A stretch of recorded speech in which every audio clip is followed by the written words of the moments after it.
My daughter told me not to attend her book launch. She said, "You're just not part of that story." I funded the writing program. I paid for the editing. I even helped pitch it to agents. But in her dedication, she wrote, "To the two people who believed in me, Mom and my stepdad." I read it quietly at home, closed the book, and made a decision that changed everything. I will tell you what happened. First, if you enjoy stories like this, you want to be part of the 10% of our viewers who click on the like button. This really makes us happy. If you are yet to subscribe to our channel, kindly support us today by subscribing to this channel. This helps us to bring you more beautiful stories. It will be great to tell us where you are watching us from in the comments section. Now let's get into the details of the story. I always said yes to her, my daughter, Ava. Even when I should have paused. Even when the requests sounded more like transactions than conversations. She had this fire in her, the kind of restless ambition that made her hard to hug but impossible not to admire. From the time she was 13, scribbling in notebooks between school and therapy appointments, I knew writing was the only place she felt in control. After her mother left, divorced me, and remarried in what felt like a single breath, Ava stayed with me. Not out of choice, but by default. I became her safe option, her constant, her dad who quietly filled out forms, drove her to summer workshops, paid late tuition fees, and sat alone during award nights clapping for her while she stared at her phone. She rarely said thank you, and I never asked for it. That was the unspoken arrangement between us. I funded her dreams.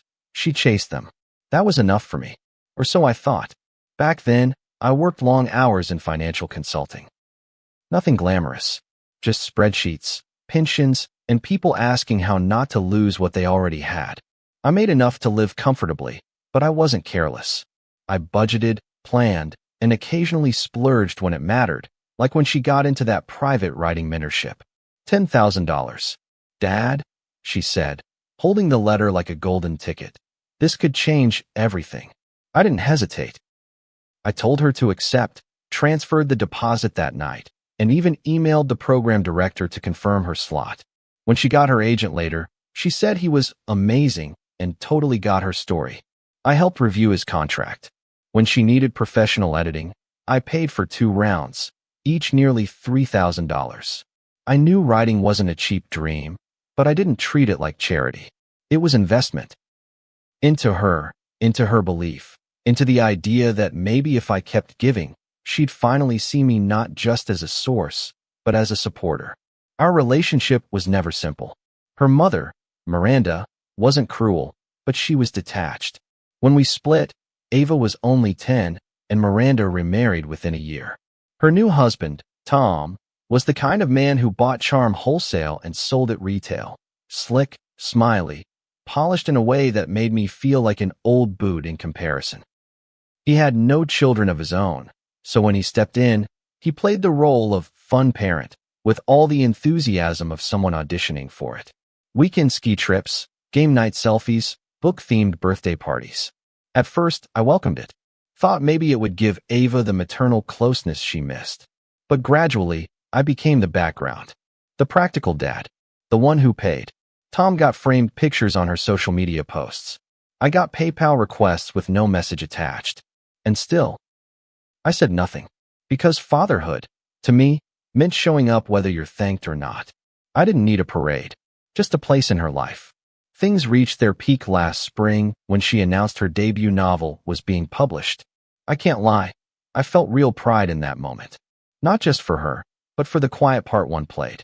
All those years, all those invoices, all those times I told her to keep going when she wanted to give up. She called me and said, "It's happening, Dad. I'm actually going to be published." I remember pulling over on the freeway and just sitting there, smiling like an idiot. "That's incredible," I told her. "Let me know how I can help with the launch." She didn't say yes, but she didn't say no. A few weeks later, I received an email, her projected marketing budget, itemized like a business proposal. Posters, guest speaker fees, catered refreshments.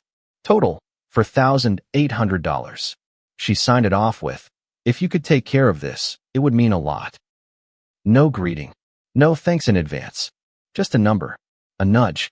And I, like the reliable father I'd always been, transferred the money that night.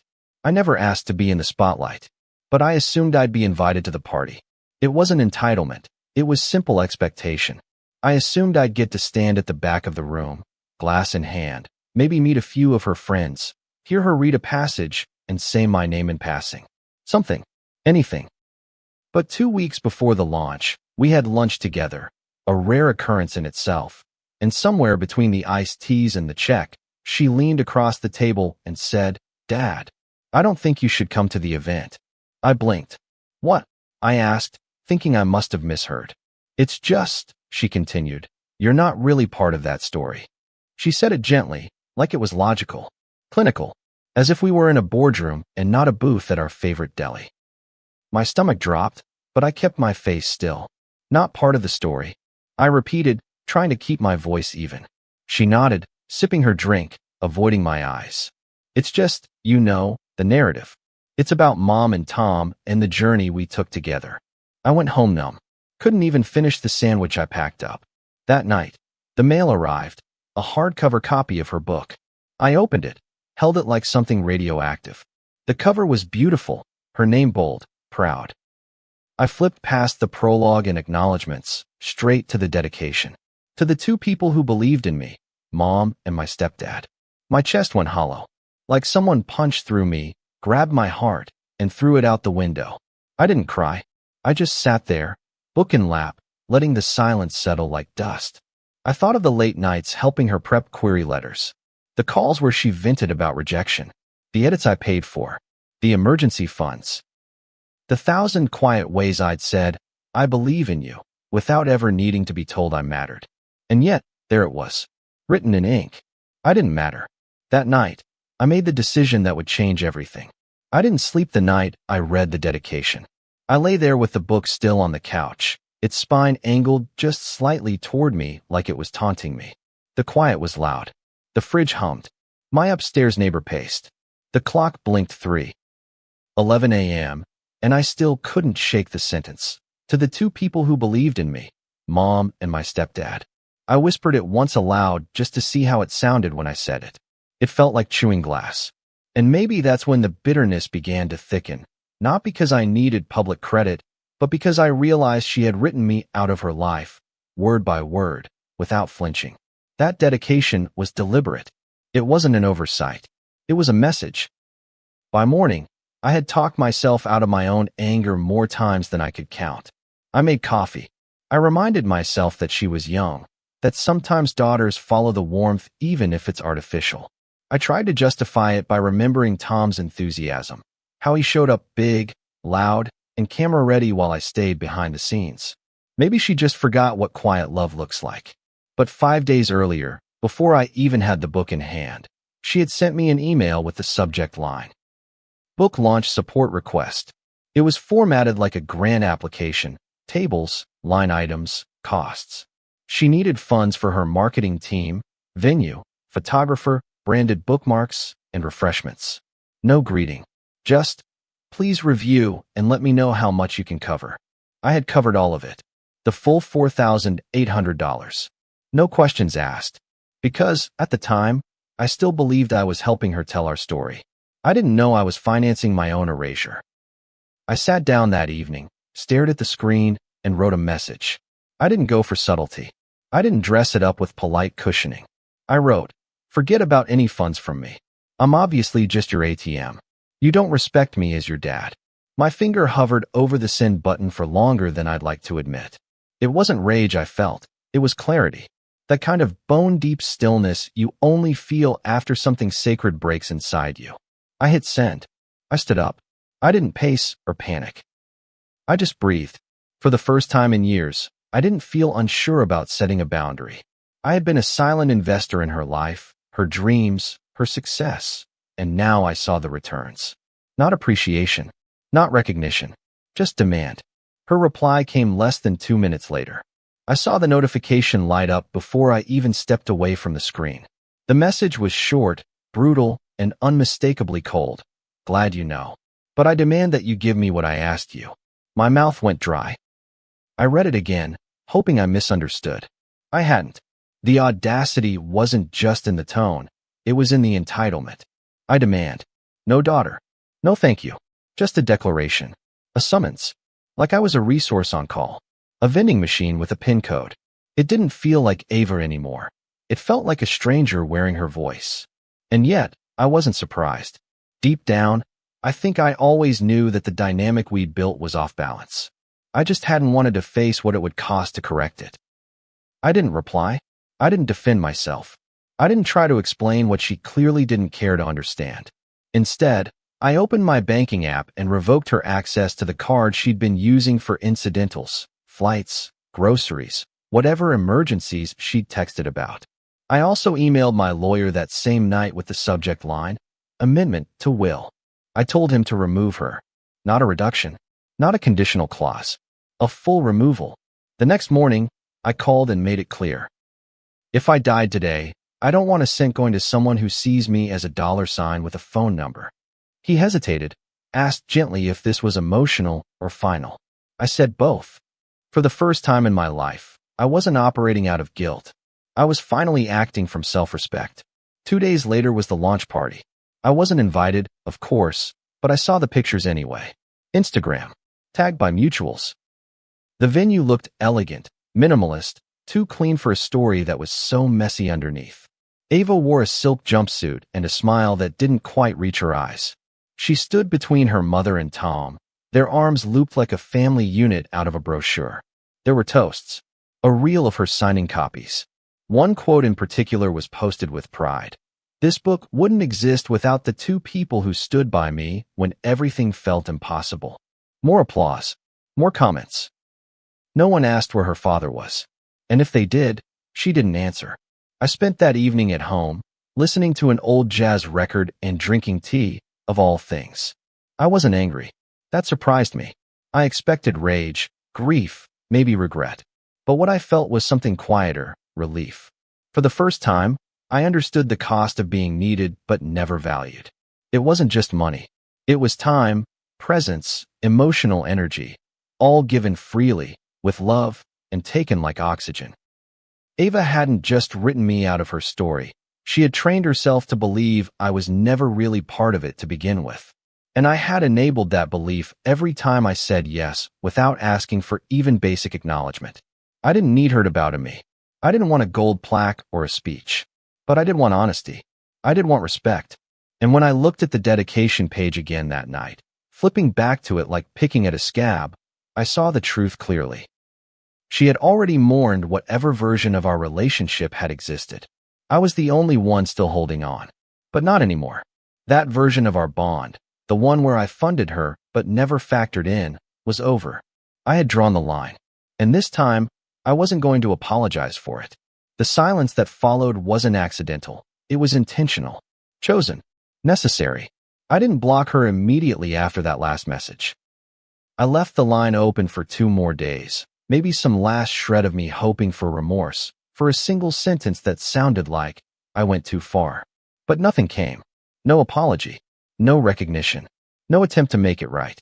Just radio silence. Like she had dropped the mic after her little demand, convinced the conversation was over because she got the last word. And I think that silence, more than the message itself, was what finally closed the door for me. It told me everything I needed to know. She didn't think she'd done anything wrong. Worse, she thought she was entitled to act that way. And I realized if I didn't shut the door, she would keep walking in, each time with her hand out and her heart closed. I started with the bank accounts. She had a card linked to my emergency funds, a relic from when she was in college, and I worried about her running out of gas or needing last-minute textbooks. It had remained active, part laziness, part trust. But that morning, I opened my banking dashboard and deactivated it with a single click. Then I changed the password to my online account. I knew she didn't have the login, but still, I wanted to slam every door shut. No more access. No more silent leeching. Then I called my financial advisor and told him to put a freeze on any automatic transfers associated with her name. "Everything okay?" he asked cautiously. "No," I said plainly. "But it will be." I hung up without elaborating. I didn't know anyone explanations anymore. That's what Ava never understood. When people treat you like a lifeline, they forget that you can walk away and take the oxygen with you. Next came the will. That part was harder, not because I questioned it, but because it felt so final. I sat across from my attorney, a man I'd known for over 15 years, and handed him a printed list of amendments. My estate, which wasn't vast but certainly enough to change someone's life, was no longer to be split. Ava was to be removed entirely. I asked that her name be struck through and replaced with a modest charitable foundation that supported underprivileged young writers, kids who didn't have a parent to bankroll their dreams. "Are you sure?" my attorney asked, searching my face. "Absolutely." There was no bitterness in my voice, just truth.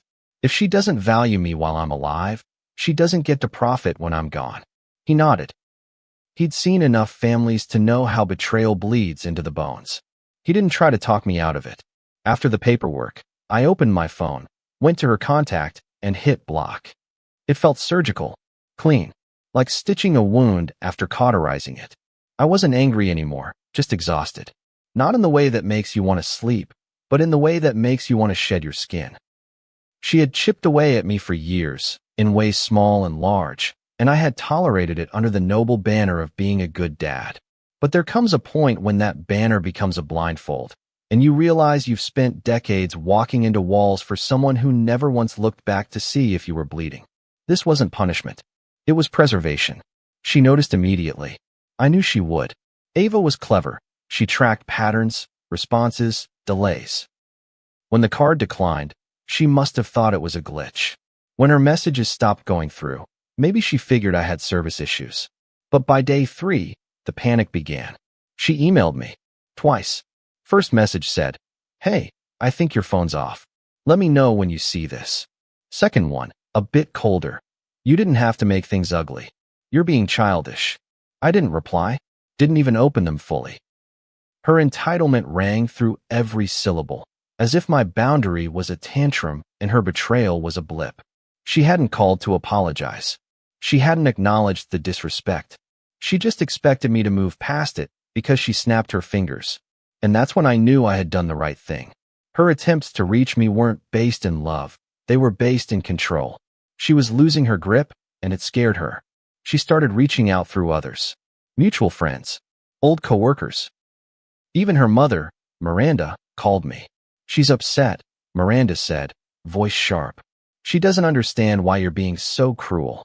I laughed, actually laughed. "Cruel?" I said. "She told me I wasn't part of her story. She demanded money. She erased me, Miranda." There was silence on the line. "She didn't mean it that way," she finally muttered.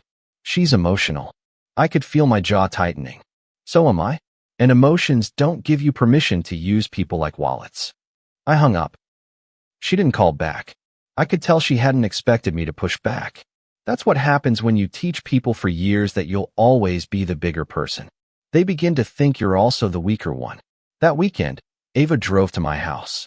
I saw her through the camera feed, standing there in her perfect coat, arms crossed, phone in hand, knocking 3 times like it was still her right to walk in. I watched the feed but didn't go to the door. Let her knock. Let her pace. Let her face the version of me she had helped create. One that finally knew when to say, enough. She stayed 10 minutes, then left. No voicemail. No text. Just silence. And this time, it was mine. I didn't know how fast the story would spread, but I should have. Family drama doesn't stay behind closed doors. Not when there's group chats, social media, and the kind of bored relatives who live for conflict as long as it isn't theirs. It started with a cousin, James. He'd always been neutral, one of those stay-out-of-it types who played both sides so well you never knew where his loyalty really landed. He texted me a screenshot. Ava's comment thread from her author page, someone asking why her father hadn't been at the launch. And there it was, clear as daylight. He chose not to come. I asked him to respect my boundaries, but he couldn't. A subtle villainization, framed perfectly to cast her as mature and me as bitter. No context, no truth, just narrative. That's when I realized she hadn't just written me out of her book. She was rewriting me in real life too. I didn't respond publicly. That was never my style.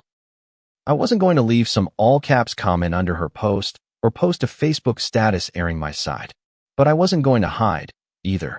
When a mutual family friend reached out, kindly, hesitantly, I gave her the story straight. She excluded me from the dedication, told me I wasn't part of her journey, but she still asked me to pay for it all. Her voice caught. Wait, you paid for the launch party? I nodded. Every dollar. That's how the cracks started forming in her version of events.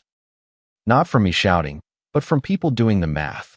From seeing that the man she painted as absent had actually been behind the curtain the whole time, paying the lighting bill. Quiet truths, when repeated enough, become louder than lies. A few days later, my sister Nora called me. She was furious at Ava. She's lost, she said bluntly. Spoiled. Delusional. You did everything for that girl.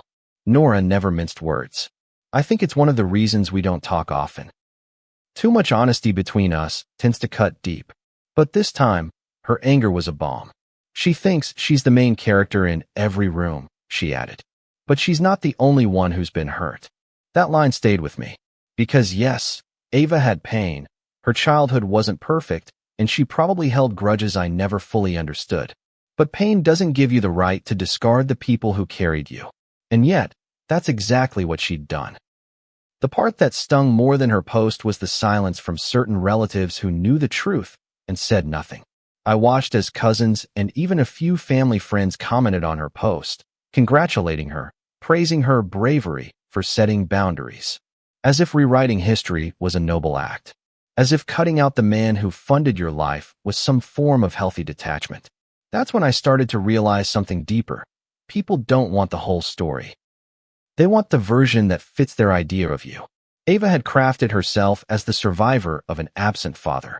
And that myth was too clean, too emotionally satisfying for people to question. The truth, that I'd paid, stayed, and sacrificed, was too complicated, too messy. It didn't sell as well.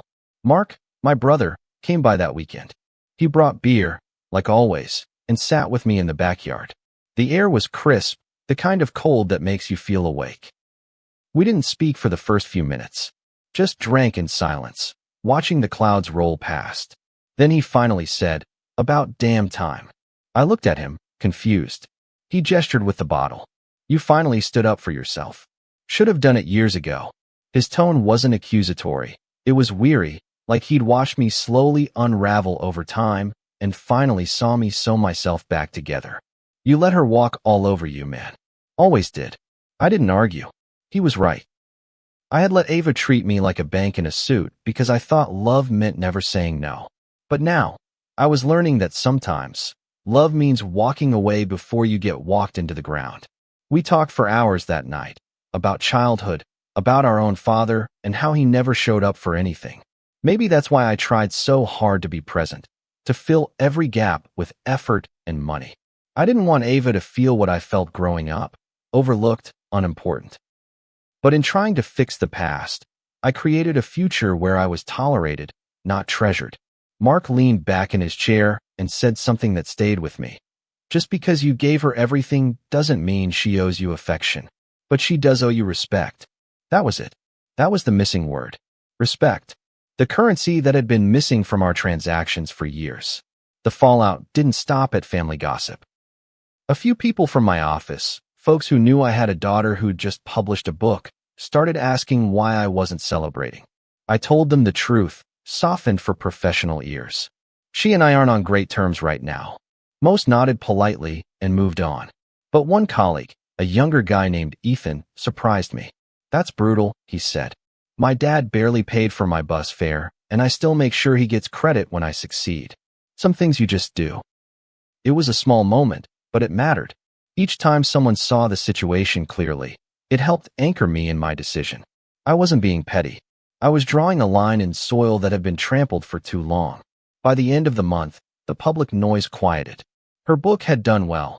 Not viral, not bestseller, but respectable. Enough that she got some local press and industry attention. She posted about it endlessly. But not once did she mention me. Not even a vague acknowledgement. It was as if I had never existed. And weirdly, that gave me peace. Because I had proof now, not just of what she thought of me, but of what I had finally stopped tolerating. Her silence was loud. But mine was sacred. And for once, it wasn't about making her understand. It was about letting myself breathe without her weight on my chest. It arrived on a Tuesday. No warning, No signature on the envelope. Just my name scrawled in her sharp handwriting and a stamp crooked in the top corner like it had been rushed. I hadn't seen her penmanship in years. Most of our recent communication had been digital, clinical, short texts, transfer requests. Occasionally a photo she wanted framed, though I was never in them. I stood in the doorway of my kitchen holding the envelope for a few long seconds, debating whether to open it. Part of me wanted to toss it straight in the trash.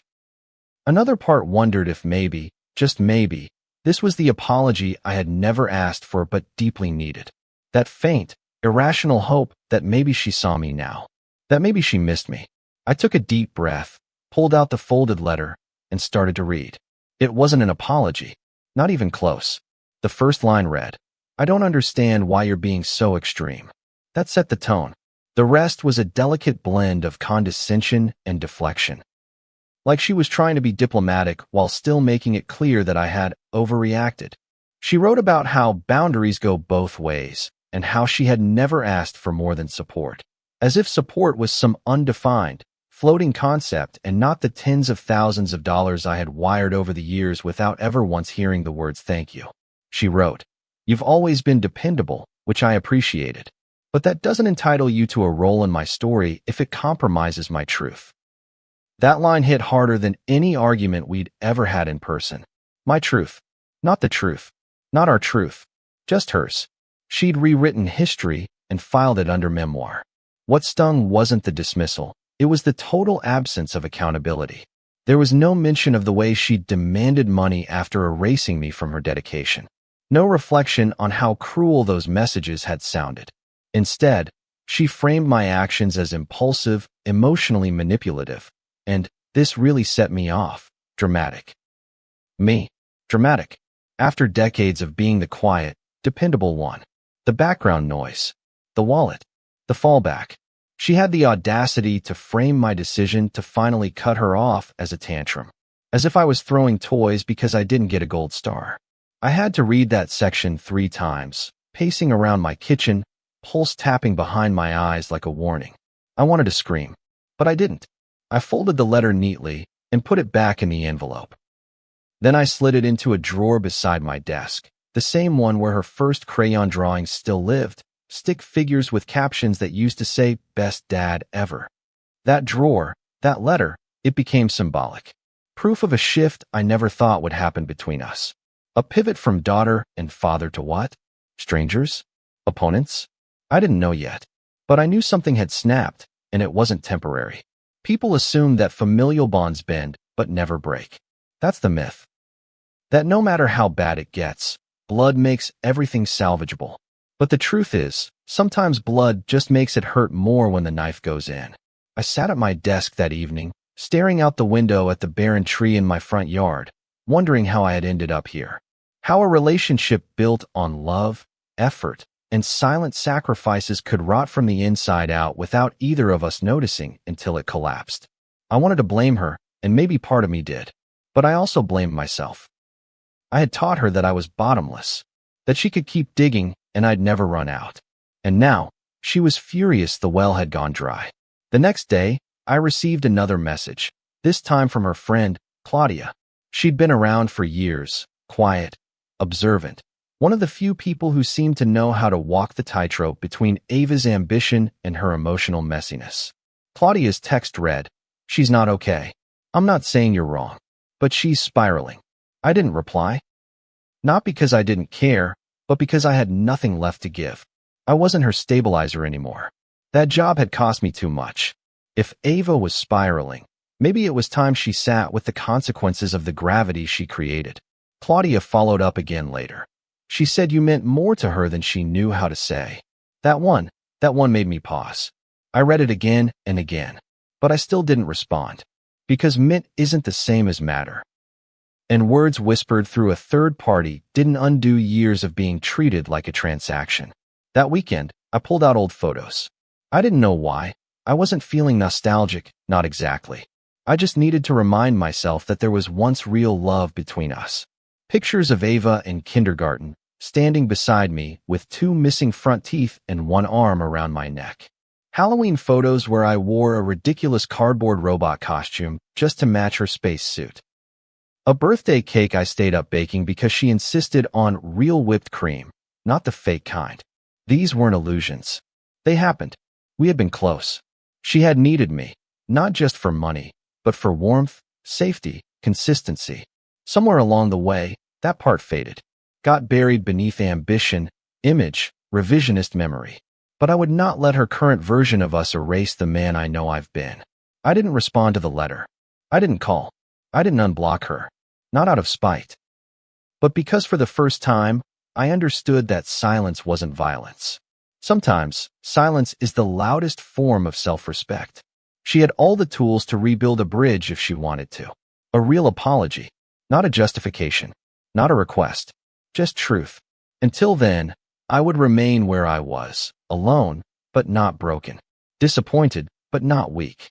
And every time I felt doubt creeping in, I would open that drawer, look at that letter, and remember, I gave her everything. The least she could give me was dignity. The world didn't shift overnight, but something inside me did. There was no grand epiphany, no fireworks of emotional closure, just a quiet stillness that arrived sometime in the middle of a Tuesday. I remember the exact moment because it was so unremarkable.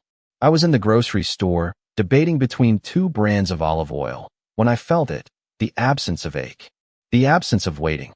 I hadn't checked my email in days. I didn't wonder if Ava had written. I didn't feel that low hum of hope that used to follow me like background music everywhere I went. It was gone, and in its place was a kind of peace I had only read about in books. The kind that comes when you stop asking people to value you and start valuing yourself enough to walk away from anything that makes you feel disposable. Ava hadn't written again since the letter. No email. No second attempt. She hadn't come back to my door. And while a part of me wondered if that meant she'd finally let go too, another part knew she was waiting for me to break first. She was stubborn like her mother, maybe even more. She'd learned early on that silence was a weapon, and she wielded it well. But what she didn't understand was that silence only works on people still listening. And I had stopped. I wasn't listening for footsteps on the porch. I wasn't checking voicemails in secret. I had unplugged from the system that kept me wired to her approval. Because when someone sees your love as a service, not a choice, walking away becomes the only act of love you can give to yourself. I didn't delete her from my life entirely. That might sound strange after everything. But I didn't erase her photos, didn't throw away the books or the letters from when she was little. I kept her graduation photo on the hallway shelf, not as a shrine, but as a reminder. A reminder that love can exist without presence, that you can still carry care without carrying the weight of someone's disrespect. The past didn't vanish because the present fractured. Our memories, the good ones, were real. But I stopped pretending those memories gave her a permanent pass to mistreat me.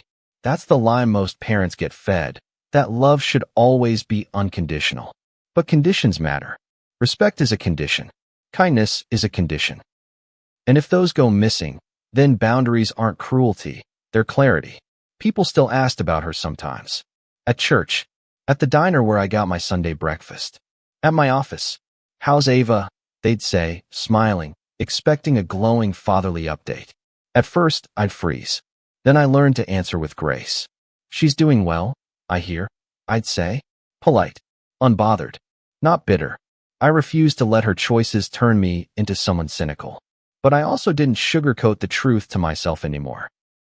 I knew where we stood. I knew the space between us wasn't temporary. And I no longer filled that space with excuses or daydreams about some dramatic reunion where everything got fixed. Real life isn't a Hallmark movie. Sometimes the ending isn't reconciliation, it's release. That fall, I updated my estate documents one last time. Not just removing Ava, but adding letters to be sent out posthumously to those who mattered to me. Not bitter rants, just quiet truths. I left one for Ava too. Not as revenge, not as a guilt trip, but so she would know that even in my absence, I had the decency to explain why I walked away. I wrote, "I loved you with everything I had. I supported you when I had nothing left to give. And I waited, far too long, for you to treat me like something more than convenient. I don't regret loving you. but I do regret not loving myself sooner. It was the hardest sentence I've ever written, but it was also the most honest. Months passed. The holidays came and went. I didn't hear from her. I saw on social media, through friends of friends, that her book was shortlisted for an Indie Award. She attended the ceremony with Miranda and Tom, both smiling like proud parents. She wore a navy dress and red lipstick, like a woman entirely unbothered by the man who had once given her everything. And I didn't feel angry. I felt distant, like watching a movie about someone you used to know. I closed the tab, went outside, and raked leaves until my back ached. Because life keeps moving, whether you're ready or not. And healing doesn't announce itself. It just shows up one day when you stop looking over your shoulder. One evening in early spring, I bumped into Claudia at the bookstore downtown. She looked surprised to see me. "You're here," she said, like she hadn't expected I still had a life outside Ava's orbit. I smiled, nodded. We talked for a while, light conversation. But near the end, she said something that stuck with me. "She misses you," Claudia said softly. She just doesn't know how to say it without admitting she was wrong. I didn't say anything back, not because I didn't believe her, but because missing someone and respecting them aren't the same. And I had made peace with the fact that I might never get both. As we said goodbye, Claudia added, "I hope one day she gets it." I nodded. Me too. But even if she doesn't, I'll be okay. I stood in my living room that night, lights low, rain tapping against the windows, and I thought about all the years I spent waiting for appreciation, waiting to be seen. And in that moment, I saw myself more clearly than I ever had. I wasn't bitter. I wasn't vengeful. I was just done. Done performing fatherhood like it was a subscription she could cancel and restart at will. Done tying my self-worth to someone else's emotional availability. I still loved her. That part would never change. But love, real love, is honest. And sometimes honesty says, "I love you, but I can't let you treat me like this anymore." And so, I didn't wait for another letter. I didn't hold my breath for a phone call. I didn't let her absence define my days. I lived, quietly, fully, on my own terms. And for the first time in years, I wasn't her ATM. I wasn't her backup plan. I was just me, whole, enough, and free. Have you ever reached a breaking point with someone you once would have done anything for? Sometimes the hardest part of love is realizing when it's no longer being returned with respect. This story wasn't about revenge. It was about reclaiming dignity. If you've ever had to walk away from someone you raised, helped, or held on to for too long, you're not alone. Drop your thoughts in the comments. I want to hear your story too. And if this resonated with you, don't forget to like, share, and subscribe for more stories about family, betrayal, and the quiet strength it takes to finally choose yourself. See you soon in the next story.